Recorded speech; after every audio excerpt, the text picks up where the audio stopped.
What up, guys? So, welcome to Playfiend. I'm Ruben Bastos, a Portuguese architect and firefighter. Today we are gonna do some firefighting reaction video. This video is this girl that applies to these jobs and do them, like to show herself that she can handle them.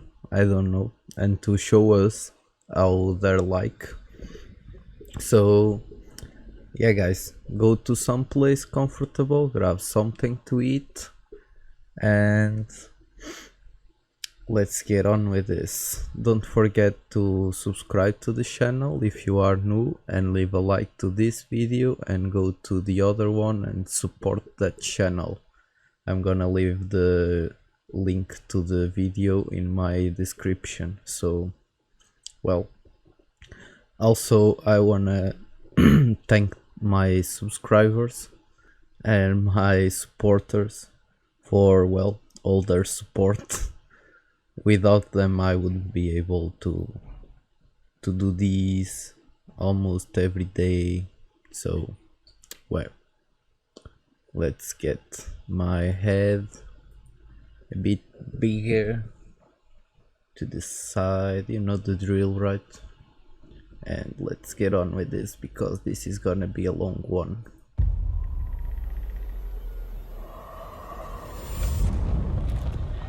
Ready positions. 3, 2, 1. Michelle's final challenge this week is going to involve an actual structure fire. We're not using theatrical smoke, we're not using fake lights, we're using real fire. We have a medic unit on standby. If something goes bad, we'll get you out of your gear, in the medic, and off to the hospital. So yeah, our final exam of industrial and urban fires is kind of the same. We go to some containers and there is localized fires. I think they do it with gas, so it's kind of the same. Let's get on with this. About 2 breaths in the atmosphere we're going to be in, you're done. You'll singe your lungs, and it's over. Yeah, that's true. That's why we use breathing apparatus. So Michelle, Khare. What's up, guys? Welcome back to my YouTube channel, and on this episode of Challenge Accepted, I will be experiencing Fire Academy. And at the end of this week, I'm going in a burning building. You guys requested it, so we're doing it. And if you're new here, please subscribe because we do awesome and amazing challenges like this every single week. Strong winds are spreading fast-growing fire that's burning along a major freeway near the world-famous Getty Center. 250 acres, more than 3,000 homes under evacuation orders. Traffic is Yeah, I insane have. right now. It's coming from Birmingham. I'm sorry, I have way more experience in wildfires and forest fires than I have in urban ones, because, well, every summer it's kind of the catastrophe of Portugal. We get a lot of wildfires everywhere. So It's like 5 minutes away, and it took me 20 to get here. I'm so sorry I'm late, by the way. Have you seen the map yet? More than 3,000 Oh homes my God. are under This evacuation. is the evacuation area where the fire is, and this dot is where our apartment is. For scale, there's like a mile between these two things. The freeway is continuing to be shut down on the southbound side because it's still burning really I think our apartment's gonna get evacuated while we're We're gone. traveling now east. The governor declared state of emergency, I think is what it was. I mean, that happens a lot with fire. This is honestly just so crazy that we're about to leave to do firefighter training, and there may be an evacuation for our apartment while we're gone. I think this makes this episode a lot more real. Like, I look at how chaotic this is, how big the fire is. How do you contain that? How do you decide to go towards that?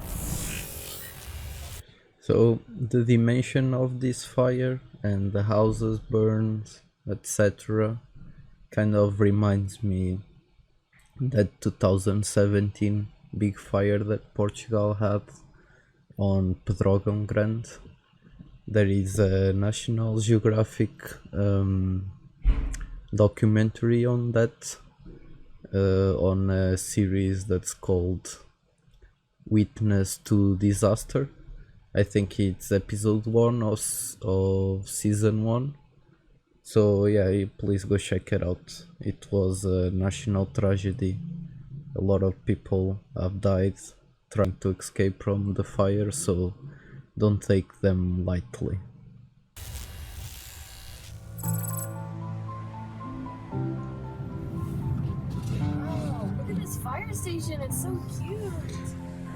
Yeah, it's kind of being an architect. My name's John Adams. It I'm the has some operations chief here at South aesthetic Metro Fire to Rescue. it. This week's going to challenge Michelle like no other. She's going to go from 10-degree weather outside, swimming in a swimming pool, to a 1,700-degree structure fire. Going on a call. Are people gonna come down? Yeah, they're going to come out and then they're going to roll off the doors. When we get a call, the expectation is we get out the door as quick as we can. So we have a clock next to all our rigs. We want them out in a minute and a half. So we don't have a clock in our exit gates, but we try to get out of the gates as soon as we can also, so... That was crazy. Fire Academy is an intense 16 weeks. Some mornings that's strength training. So 16 weeks Fire Academy. For 3 months. Yeah, kind of 3 months. So our Firefighter Academy is 1 year. So you are a intern for 1 year till graduation. So it's a little bit more to it. And the thing is, the big difference is in America, firefighters are specialized. They are professionals in what they do, and most of us are volunteers. We also have professionals, but it's not as common. Kind of 90% of firefighters in Portugal are volunteers. So and we are qualified in almost everything. We don't have that separation like squad, track that American has. We are kind of one man do it all. So me personally, I have the basic life support. I have the trauma support. I have the extrication course. I have urban fires and forest fires. So yeah, it's kind of small compared to some of my colleagues, but we are trained in all types of scenarios. So some mornings that's yoga. And I'm sorry, and ambulance stuff. It's kind of the daily basis. So it's most of our work, but people only remember us during the summer when there are fires, wildfires around. But most of our work is doing EMS assistance, if that makes sense. Some mornings that's swimming. We are kind of the EMSs, so our employees in the academy as industrial athletes, so they work out every single morning.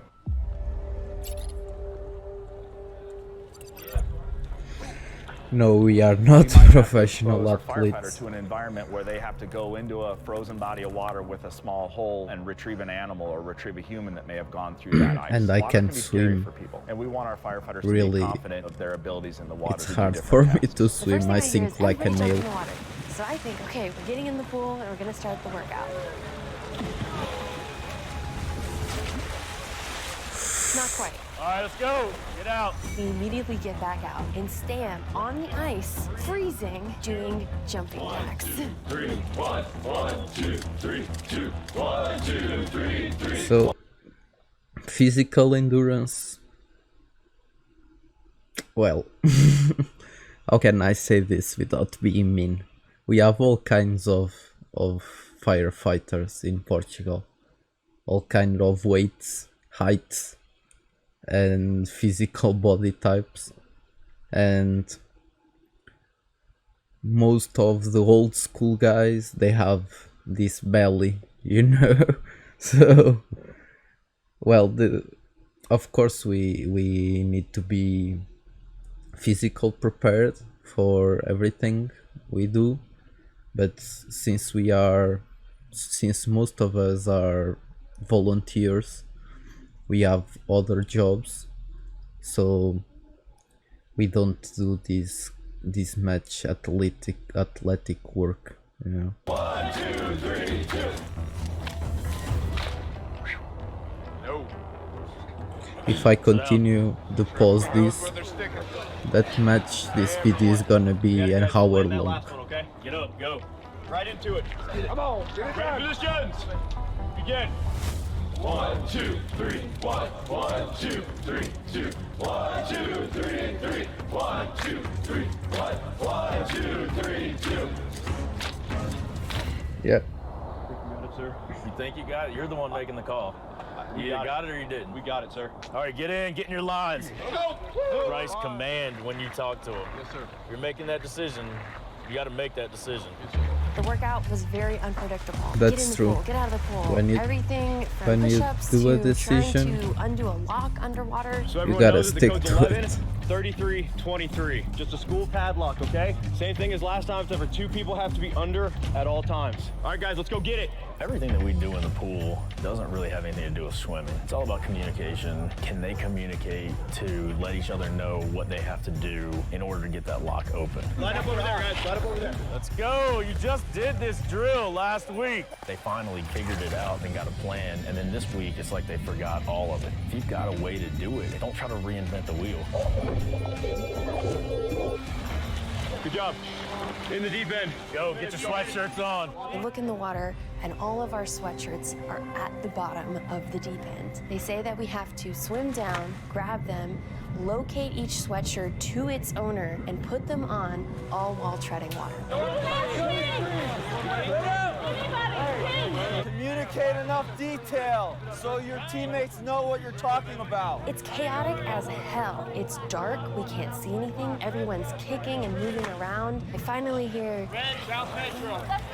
I start putting it on. I get one arm through, get the other arm through, and the last thing to do is get my head through. Instead of really thinking about how to get my head through a very heavy wet sweatshirt, I went for it.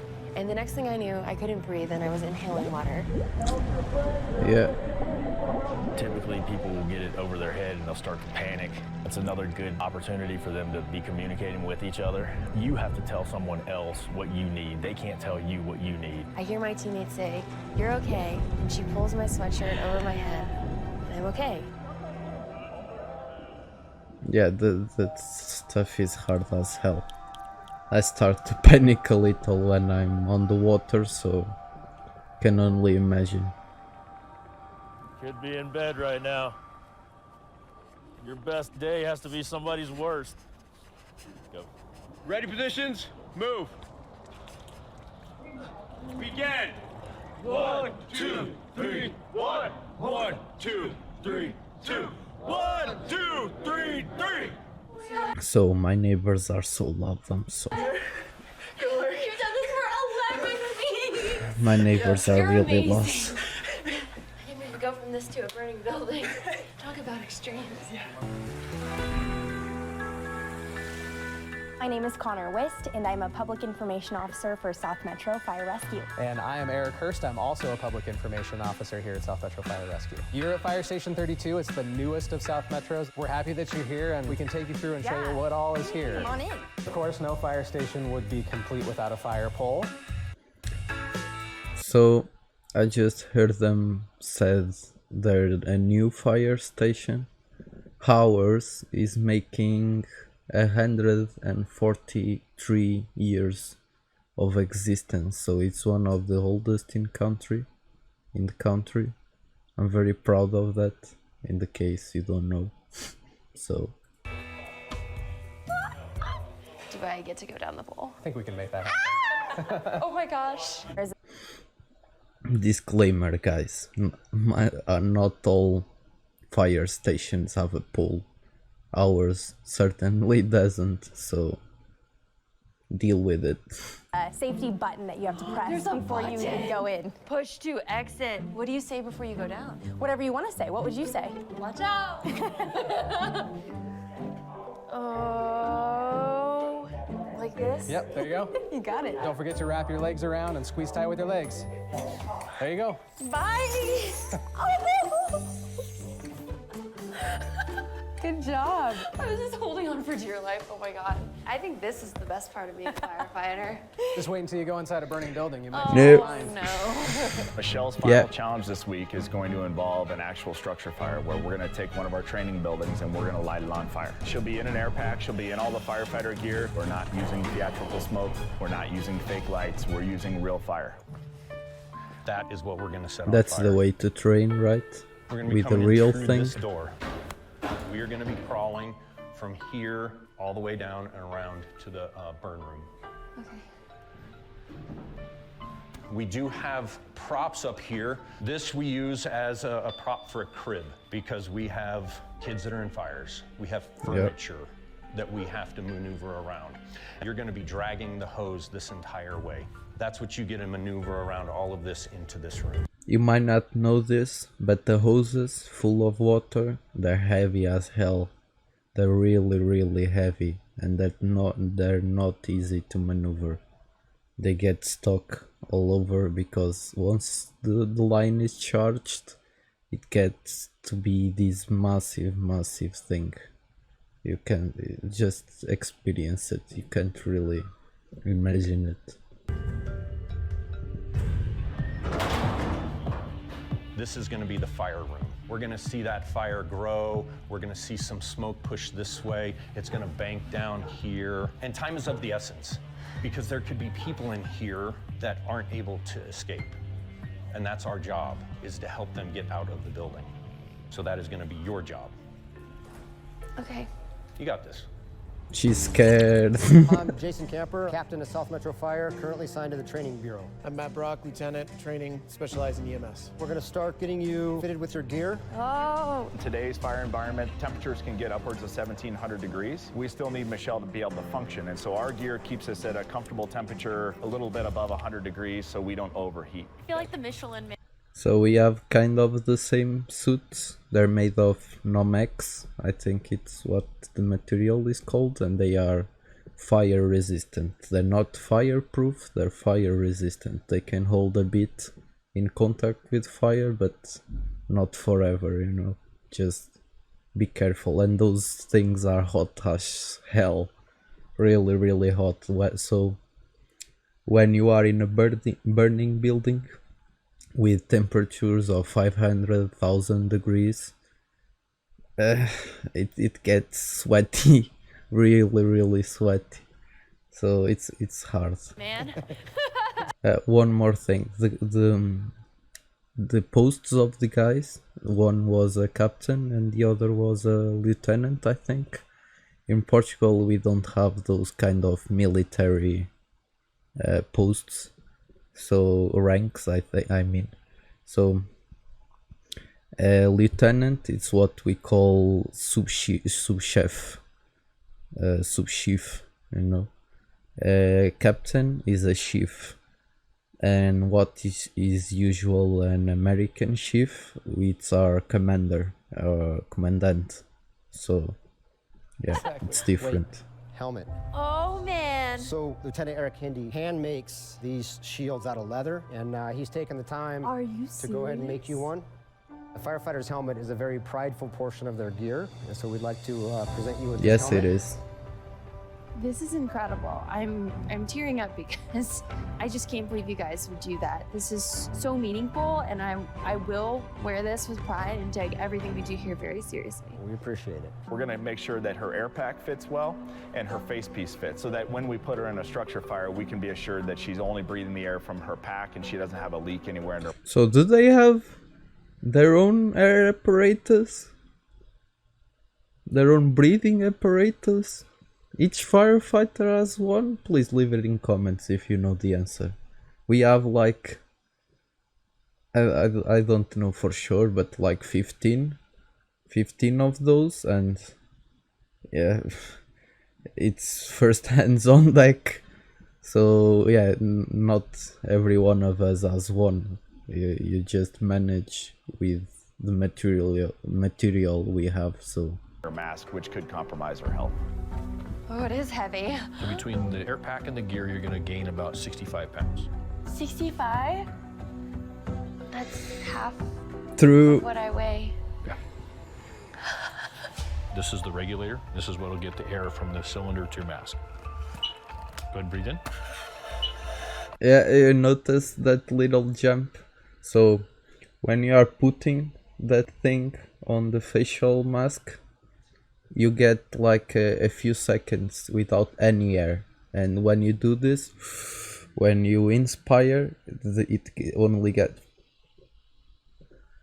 and you know, the thing just sticks to your face and you can't get any hair from nowhere. So that's when you know the face mask is sealed. But in the beginning it's really hard, this thing, to, you know, it's small seconds of panic when that thing is not really well connected, because ours is a little different. It's not just this, you know, you have to really, it's like screw, you know. So I think I'm gonna divide this video in two, because So if you're motionless for 30 seconds, it's gonna that's what's called be a personal alert safety device. So if long. a firefighter goes unconscious or stops moving for some reason, that's a way that it can tell everybody else in the room that person's having a problem, or it helps us find them. And the way to reset that is to just move your hips, and because the sensor's down low on the back frame, you feel that. So when it's in your mask, you'll feel that vibration, and that lets you know that you're almost at it. You get 15 minutes to go in and work. We don't have that system, that vibration. Our bottles just start emitting this little beep when they're about 20%, and it gets louder as it approaches the zero. So when you get to that 25%, it's time to get out.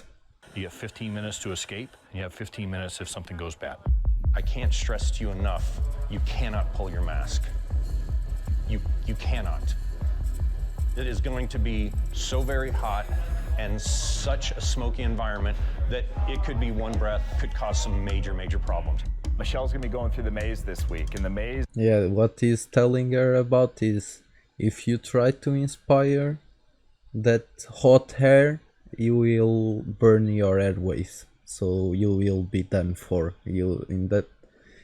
At that time you are another casualty, so people will have to come in and bring you out because you are done for. Is narrow openings that she'll have to get through. We'll black out her face piece so she can't see anything, simulating a smoke environment where there's zero visibility. So we we'll expect her to do that navigate as through well. some narrow spaces with some techniques that we'll teach her. Once we get inside and you start crawling around in there, just keep moving forward, all right? If you get to a point where you think you can't take it anymore, stop, slow down, and figure out the problem. This is as crazy as you let it be. It seems for the stress test, it's primarily mental. It's all mental. You're just crawling around, but you're crawling around in a really scary, unknown place, just like you would be if you were in somebody's home. I have no idea what the layout of your home is. I have no idea. But when I go there at 3 o'clock in the morning and it's on fire and it's dark and it's hot, 20 minutes ago I was in a dead sleep, all of this has to come natural. All right. Yeah, I'm for ready. sure. Are you? We're It's gonna all find out. mental. So if at any point during this stress test you pull your mask off, we're not doing any burns tomorrow, because we cannot have you going into the burn house, into that live fire situation, if there's even a remote chance of you pulling your mask off. Okay. That's how important this is. Good? Can I hold your hand? Yep. Come on in. In your hand. That's the hose line. You need to follow this hose line out of the building. I was crawling through an air vent, blind. Yeah, so the drill with the hose line is kind of, you need to, you know that line leads to the exterior, so you need to follow it to safety. It's kind of the basis, you know. When you are in trouble, just follow that hose line to the exit. because most of the time with the smoke and everything that's going on, you can't really see most, like a meter in front of you. And yeah, just follow the hose line. Not that it as with easy to do 65 pounds of gear weighing me down. It's like a than haunted it looks. house. It's claustrophobic, and you have no idea what's around each corner. I can do. I can do. Yes, you can, girl. Do I do it wrong? I don't know, do you? Make sure you follow the right one. One goes to a really bad place. One gets you out of here. Yeah, the other end just goes to the fire, so watch out. This is so uncomfortable. Oh my god. Keep moving forward. Yeah, one thing she's doing that they teach us is to always keep an hand on a wall or something. You need to keep one hand in the fire hose and one hand feeling the way. Just have contact, always contact with something, otherwise you're just gonna be lost. I'm sorry, I know I'm talking too much, Okay, but stop this right is there, all right? Put your this arm is down this funny. ledge in front of you. And it's so Can you reach realistic. the floor? All right, if you can't reach the floor, you have to turn around and go feet first. You want to make sure that it's not 25 feet down. Well, you don't know, right? This next spot is pretty I mean, tricky. most of the time you will know because you were the one who went through with the fire hose, so you know where you've been through, but some cases you never know. Technique to get through these wires. What we don't want to do is crawl through these things hastily and get caught up in them, and then you're stuck and you can't get out. You're going to go head first, but you're going to slowly make sure that you get all the wires above you and lay down on your back. Oh no. You're all right. Don't freak out yet. You're not through all the wires. The Every thing time you go is into a the- fire, you'll stop, you'll get tangled up in something just walking through a fire or crawling or pulling a hose line. All of it you have to use on a daily basis. Yeah, and that breathing apparatus, that bottle of air can easily get stuck.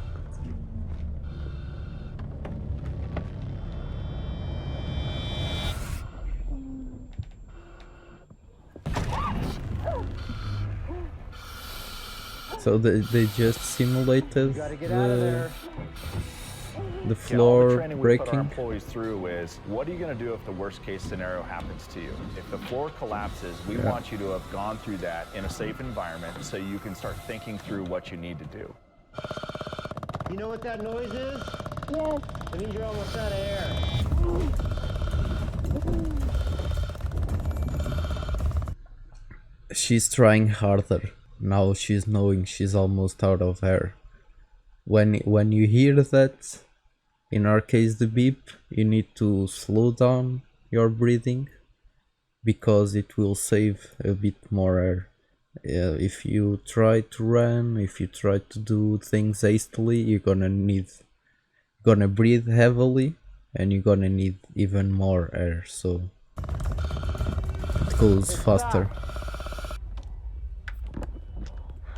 Made it through. You did a good job. That was a really intense experience. It's all in your head, just not being able to see, being in those tiny spots. Like, of course, my mind went to, what if this building was on fire? Yeah. And I'm in here having to slow my breathing and stuff, you know? The most intense situation I've ever been in where my training came into play is in 2001. I was deployed to the World Trade Center as a member of the urban search and rescue team. You had a little bit of panic because you started thinking, how am I ever going to do this? It's that mentally taxing part of it. Physically, I can do it, but mentally, can I do it? And you just rely on your team and you rely on your training and you make your way through it.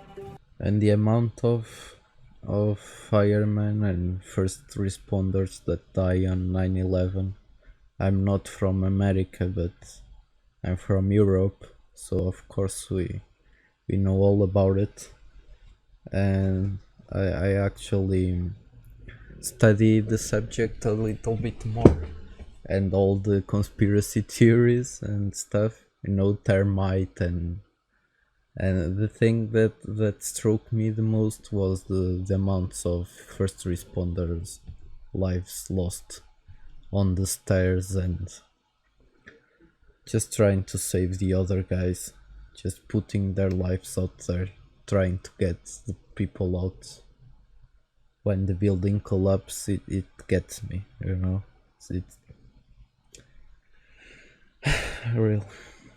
The terrifying scale of Australia's bushfire disaster is beginning to emerge. Over 20 people have been killed, hundreds of millions of animals too, more than 8 million hectares have been burnt. The famous sails of the Sydney Opera House, now a canvas carrying messages of thanks to the firefighters who've battled the bushfires, some losing their lives. Captain Tom Cruise with South Metro Fire, been part of the wildland team for 20 years. The concept of fighting a wildland fire just seems so insurmountable. Does it feel that way? I look at it as a structure fire maybe would be a sprint. Wildland fire is probably a marathon. It takes a lot of personnel, takes a lot of equipment, and it changes all the time. If you look at the response that they have in California right now, it's everything from the ground to the air. Some of those guys have been out there for a week, limited. We can't really have those kind of airplanes, you know, high capacity airplanes, because the terrain is all mountainous and they would not be as much effective as they are in California. Sleep, fatigue, so you got to For think about all example. this stuff they're processing. They got to have this grit to stay with it. You're talking about going in for 5 or 10 minutes tomorrow. These guys have been out on those front lines on that wildland fire. That's why I'm telling you, it's a marathon. How do wildland fires start? Yeah, it's like when you are in a structure fire, or it's how they call it, we call it urban fire. You stay there and you finish the fire up in what? 1 day, maybe at most, with all the after the thing is burning. But when you are in a wildfire, it's 2 days, 3 days until you get someone to come and rendezvous.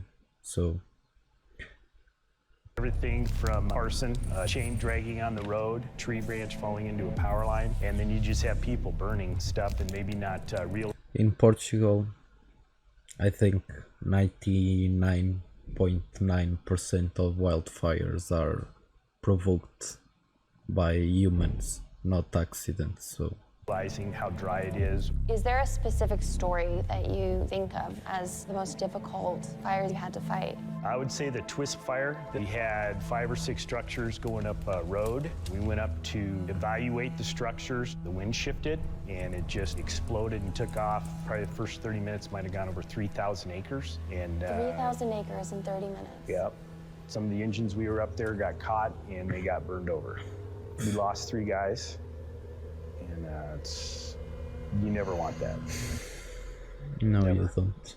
That's the worst thing that can happen. A lot of stuff that the public doesn't realize how it impacts us. If you can save somebody's life, then we risk a lot. When I started in '96, it was a different environment. You did the job, you saw the job, and you just didn't talk about it. That's not always healthy. Our department realized, and nationwide we realized, that PTSI, post-traumatic stress injury, was becoming a big issue in the fire service. And how did we deal with that? Our organization has a very robust wellness bureau, and we have counselors that we can talk to. Some of our employees utilize neurofeedback, which is a treatment you can go to try to rewire your brain from the things that you've seen. We also have just hired a couple comfort dogs, so we're trying to look at it from all different aspects. There's always work to be done. I think it'll be a challenge we still work on 10 years from now, but I think we're doing a really good job at taking care of our employees in the mental aspect.